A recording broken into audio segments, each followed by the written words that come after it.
ताज्जुब करता हूँ कि कालका जी में ये 2 बारी कैसे जीत गए, जबकि यहाँ कोई काम नहीं हुआ। ना बिजली की व्यवस्था है, कैंपों में जाकर देखिए लाइटें टूटी पड़ी हैं, तारें गिर रही हैं, पानी की समस्या, नालियों की समस्या, सड़कों की समस्या। आतिशी ने तो एक कुर्सी लगाकर दिखा दी कि ये केजरीवाल की कुर्सी है, मैं नहीं बैठूंगा।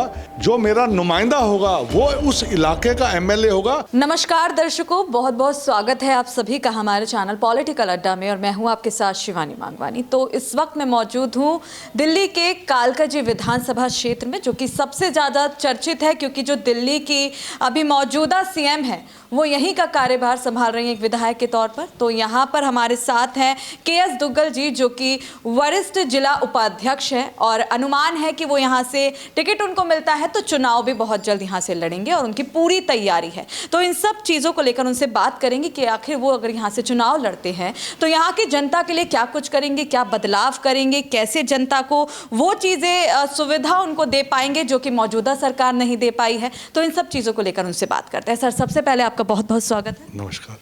देखिए सर, पहला सवाल आपसे यही रहेगा कि काफ़ी वरिष्ठ हैं आप, राजनीति में भी जुड़े हुए हैं, तो कैसा मतलब अगर आपको इस कमान मिल जाती हैं कालकाजी क्षेत्र से संभालने की, जनता का काम वो करने की, तो आप कैसे करेंगे, जनता को सुविधाएं कैसे दे पाएंगे? सबसे पहले आप यहाँ आए, मैं आपका बहुत बहुत धन्यवाद करता हूँ। अड्डा चैनल की तरफ से आप यहाँ कालकाजी में आए हैं। मैं कालकाजी में लोगों को, अगर पार्टी मेरे को टिकट देती है और जनता का प्यार मेरे पास यहाँ अपार है, यहाँ जितने भी क्लस्टर हैं, कम से कम मैं हर एक क्लस्टर में 3-3 बार घूम चुका हूँ और लोगों की जो समस्याएं हैं मैंने बड़े नज़दीक से देखी हैं और मैं बड़ा ताज्जुब करता हूँ कि कालका जी में ये 2 बारी कैसे जीत गए, जबकि यहाँ कोई काम नहीं हुआ।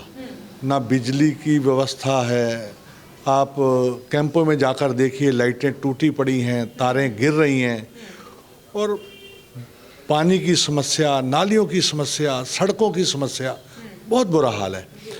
मैं तो आपके माध्यम से ये लोगों को विश्वास दिलाना चाहता हूँ, अगर पार्टी मेरे को मौका देती है और भगवान मेरे पे कृपा करते हैं तो जो ये काम इन्होंने पिछले 13 साल से ये हैं, मैं ये 13 महीने में ख़त्म कर दूंगा।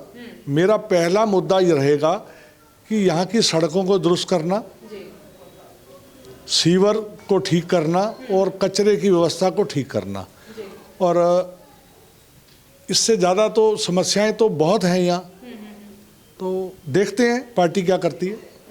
सर, आपने समस्याएं तो काफ़ी गिनाई, लेकिन वो कौन सी समस्या होगी जिसका मौजूदा सरकार भी जो है सोल्यूशन नहीं निकाल पाई अभी तक? देखो, आदमी की एक खुद में इच्छा होनी चाहिए, इनकी कोई इच्छा शक्ति नहीं है। अभी एमसीडी चुनाव हुए, उसमें इन्होंने कूड़े के पहाड़ का मुद्दा उठाया। हर जगह कूड़े के पहाड़ हैं, इन्होंने दिखाए और इन्होंने कहा आते ही हम कूड़े के पहाड़ ठीक करेंगे। तो मेरे ख्याल से मैं जनता को कहना चाहूँगा, आप जाकर देखें, कूड़े के पहाड़ वहीं के वहीं हैं। इनकी कोई चेष्टा नहीं है, इनकी कोई इच्छा शक्ति नहीं है। इच्छा शक्ति आदमी को काम करने को बहुत ज़रूर होनी चाहिए। आतिशी जी अभी मुख्यमंत्री बनी हैं, अभी वो पिछले 3 महीने से मैं देख रहा हूँ रेगुलर वो गलियों में आ रही हैं, केक काटने आ रही हैं, किसी के दुख सुख में आ रही हैं। बड़ी अच्छी बात है, जनता का सुख दुख लेना चाहिए।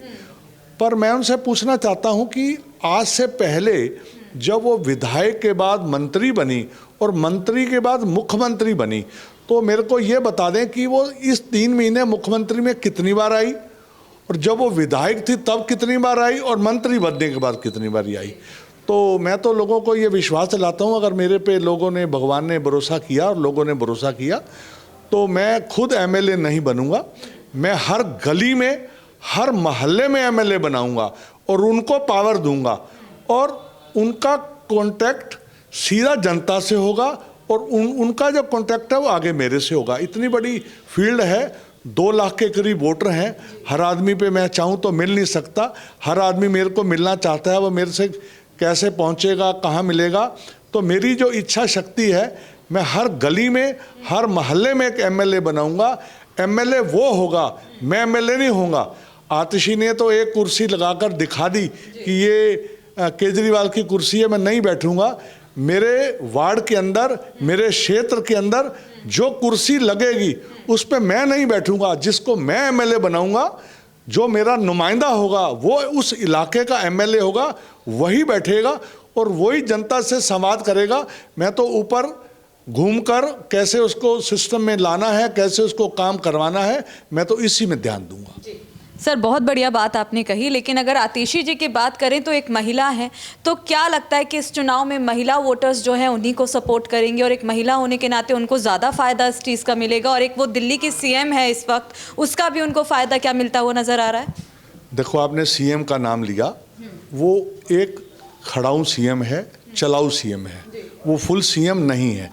उन्होंने खुद कहा है, मैं पूछना चाहता हूँ, अभी एक सभा में उन्होंने बहुत हाथ को लहराते हुए ऐसे करके कहा कि जब मैं मुख्यमंत्री हूँ और जब केजरीवाल जी सीएम आएंगे तो पानी के बिल माफ़ कर देंगे। उन्होंने ऐसा हाथ लहरा कर कहा।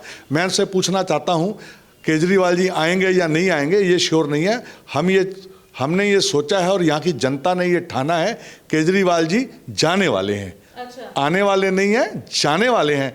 तो जो ये पानी के बिल हैं, आप अभी क्यों नहीं माफ़ करते? अभी आप मुख्यमंत्री हैं, आप खाली लोगों को धोखा देकर और एक झूठे दिलासे देकर, झूठे वायदे कर पिछले 10 साल से अब हैं। और जो आपने लेडीज़ का मुद्दा रहा, यहाँ की जो लेडीज़ हैं पढ़ी लिखी हैं, हमारी भी लोगों से रोज़ मुलाकात होती है।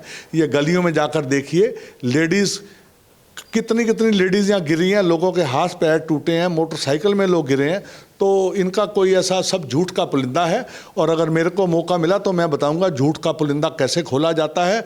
जब एक हर गली में एमएलए होगा तो एक एमएलए नहीं, यहाँ कम से कम 100 एमएलए होंगे और वो लोगों के दुख दर्द सुनेंगे और इस जनता का निवारण करेंगे। और जल्दी से जल्दी जो छोटी मोटी समस्याएं हैं, सड़कें हैं, पानी हैं, बिजली हैं, सीवर हैं, सफाई है, हमारा सबसे ज़्यादा इसके ऊपर ध्यान रहेगा। उसके बाद जो इन्होंने झूठ बोले थे हम स्कूल खोलेंगे, कॉलेज खोलेंगे, ना इन्होंने स्कूल खोले ना कॉलेज खोले। हमारा ध्यान रहेगा कि यहाँ स्कूलों की व्यवस्था की जाए, बारात घर की व्यवस्था की जाए, हॉस्पिटल की व्यवस्था की जाए। इन्होंने ये झूठे जो मेडिकल एक डब्बे से लोहे के खड़े करके बना दिए खाली लोगों को ठगने के लिए, नकली दवाइयाँ देने के लिए। तो ये सारे काम को इनके बंद किया जाएगा और जो भी पब्लिक के लिए बेस्ट से बेस्ट होगा वो हम करेंगे। देखिए, आपने जैसे काफ़ी सारी चीज़ें गिना दी हैं। इसी के साथ आखिरी सवाल मैं अपना करूंगी कि विधानसभा चुनाव में अगर बीजेपी आती है, क्या कुछ बदलाव मिलेगा देखने को? साथ ही क्या बीजेपी आएगी, ये सबसे बड़ा सवाल है। आपको क्या कहना है इस पर? बीजेपी 100% आएगी और बीजेपी आएगी नहीं, बीजेपी आ रही है। ये केजरीवाल जी को भी पता है। मैंने टीवी में देखा कि महरौली के जो एमएलए हैं उन्होंने अभी कहा जी मैं चुनाव नहीं लड़ पाऊंगा। ठीक है ना? तो उन्होंने क्यों कहा है? उनको पता है मैंने जीतना नहीं है। यादव जी हैं, मैंने टीवी में बाइट आ रही मैंने देखा है। तो आना नहीं, हम आ चुके हैं। और मैं लोगों से रिक्वेस्ट करूंगा, जैसे मोदी जी कहते हैं डबल इंजन सरकार जो है, तो देखिए जैसे एक गाड़ी है उसके 2 टायर मोटरसाइकिल स्कूटर के होते हैं, एक टायर स्कूटर का हो, दूसरा टायर रिक्शे का लग जाए या छोटी गाड़ी का लग जाए तो गाड़ी नहीं चलेगी। तो मेरी जनता से अपील है कि आप ये झूठे वायदों में, झूठे इसके जो भरमार है, आपको मैं पेंशन दे दूंगा, ये दे दूंगा, वो दे दूंगा। भाई तुम 10 साल मुख्यमंत्री रहे, आपने खाली झूठे वायदे किए, किसी को कुछ नहीं दिया। ये देते ना आपने राशन कार्ड जो यहाँ एक लोगों की नेसेसिटी है उसको बंद कर रखा है। क्यों बंद कर रखा है? मोदी जी राशन दे रहे हैं आपको बांटने के लिए। भाई राशन कम होंगे तो राशन कार्ड कम होंगे तो राशन इनके पास बचेगा, जो राशन कार्ड बचेगा बाद में ये ब्लैकमेल में बेचेंगे। तो राशन कार्ड की व्यवस्था पिछले 1 साल से बंद है। और जो शौचालय डूसप ने ये बनाए हैं, आप मेरे साथ चलें उनका हाल देखें, मतलब सफाई नहीं है उसमें। तो दिल्ली सरकार तो सड़कों का वो हाल है, बहुत बुरा हाल है मैडम। बसें नहीं है मैडम के लिए, अपना लेडीज़ के लिए इन्होंने बसें फ्री कर दी, बसें खड़ी नहीं होती हैं। 3-3.5 हज़ार इनके पास बस है, आधी बसें टूटी हुई हैं। ये कह रहे मैं पेंशन दूंगा। आज की देखिए आप, इनका बिजली, पानी, स्कूल, हॉस्पिटल सब घाटे में है, इनका पैसा नहीं है, इनको तनख्वाहें देने के पैसा नहीं है। तो ये लोगों को कैसे भरमा रहे हैं, अभी मैं पेंशन दे दूंगा, मैं ये कर दूंगा, स्कूल चला दूंगा, ये सब झूठे वायदे हैं। तो जनता से मेरी बहुत बेनती है कि ज़्यादा से ज़्यादा आप इन बातों को ध्यान दें और मोदी जी के हाथ मजबूत करके और दिल्ली में बीजेपी की सरकार बनाएं। धन्यवाद। चलिए सर, बहुत बहुत शुक्रिया। तो केएस तुगल थे हमारे साथ, हमने उनसे जानकारी ली कि अगर वो विधानसभा चुनाव में जीतते हैं या चुनाव लड़ते हैं तो उनका जनता के प्रति क्या रुख रहेगा। तो उन्होंने अपनी बातें बता दी हैं। आप उनकी बातों से कितना सहमत है कमेंट बॉक्स में ज़रूर बताइएगा। तो इस वीडियो में बस इतना ही।